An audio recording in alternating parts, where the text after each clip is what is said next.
ચાલો આજે આપણે ગુજરાત ગ્રામીણ બેંક સાથે બિઝનેસ કોરસ્પોન્ડન્ટ એટલે કે બીસી બનવાની જે તક છે એને બરાબર સમજે.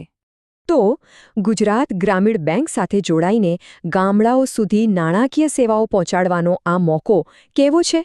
ચાલો આ ભાગીદારીની તકને ઊંડાણપૂર્વક જાણીએ અને સમજીએ કે આમાં શું શું કરવું પડે છે અને બદલામાં શું મળે છે. આપણે 3 મુખ્ય બાબતો પર ધ્યાન આપીશું.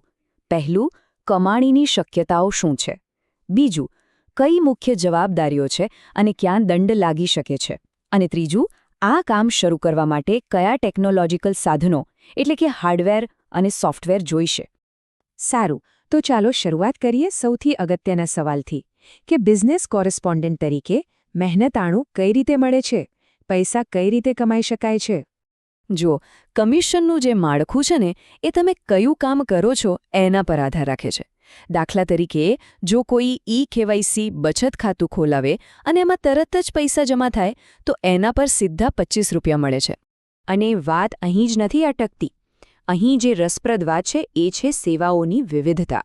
એક બાજુ પાસબુક પ્રિન્ટિંગ જેવી નાની સેવા પર પ્રત્યેક પ્રિન્ટ પર 1 રૂપિયો છે, તો બીજી બાજુ ગ્રાહકોને PMJJBY જેવી સરકારી વીમા યોજનાઓમાં જોડવા જેવું મહત્વનું કામ પણ છે. આનાથી એ સ્પષ્ટ થાય છે કે કમાણીની તક કેટલી મોટી છે.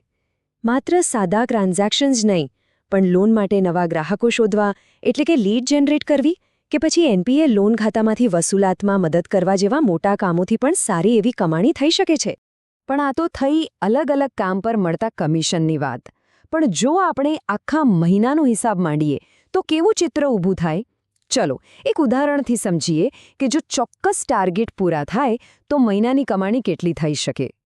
આ કોષ્ટક જુઓ. આ એક એવા મહિનાનું ઉદાહરણ છે જેમાં સતત કામ થયો હોય, જેમ કે 200 રોકડ જમા અને 160 ઉપાડ જેવા ટ્રાન્ઝેક્શન્સ. આ બધું મળીને એક મજબૂત કમિશનનો પાયો બનાવે છે.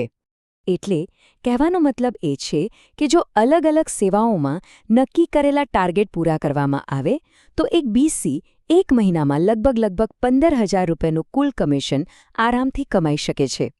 તો આટલી કમાણી સુધી પહોંચવા માટે અમુક નિયમો અને ધોરણોનું પાલન કરવું પણ એટલું જ જરૂરી છે. ચાલો હવે એની ઓપરેશનલ બાજુ પર નજર કરીએ. સૌથી પહેલી અને સૌથી મુખ્ય શરત એ છે કે બધા બીસી પોઈન્ટ્સ સતત ચાલુ રહેવા જોઈએ. એમાં કોઈ મોટો વિક્ષેપ ન આવવો જોઈએ જેથી લોકોને સેવા મળતી રહે. અને જો એવું ન થાય તો અહીં સ્પષ્ટ લખ્યું છે કે જો એક્ટિવિટી ટાર્ગેટ પૂરા ન થાય, જેમ કે મહિનામાં 200 ટ્રાન્ઝેક્શન ન થાય અથવા તો આઉટલેટ લાંબો સમય બંધ રહે તો તેના પર દંડ પણ લાગે છે.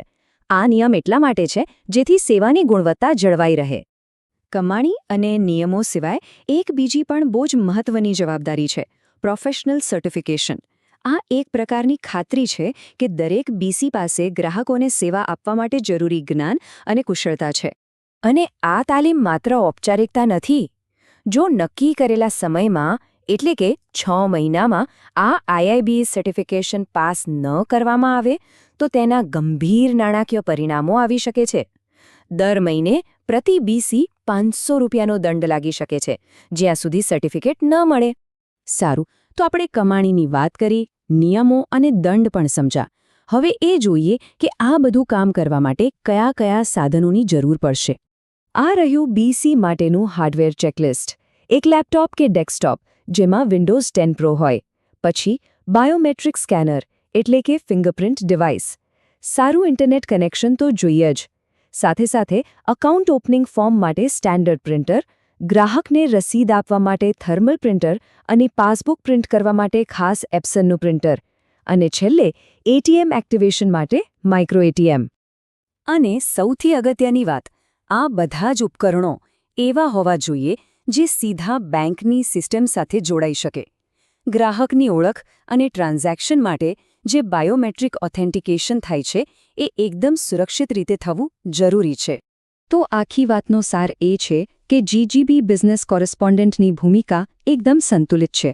એક તરફ કમિશન દ્વારા સારી એવી કમાણીની તક છે, તો બીજી તરફ માસિક ટાર્ગેટ પૂરા કરવા, આઉટલેટ ચાલુ રાખવું અને જરૂરી સર્ટિફિકેટ મેળવવા જેવી મહત્વની જવાબદારીઓ પણ છે.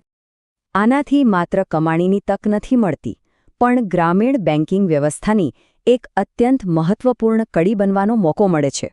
હવે સવાલ એ છે કે આ જવાબદારી નિભાવવા માટે કેટલી તૈયારી છે.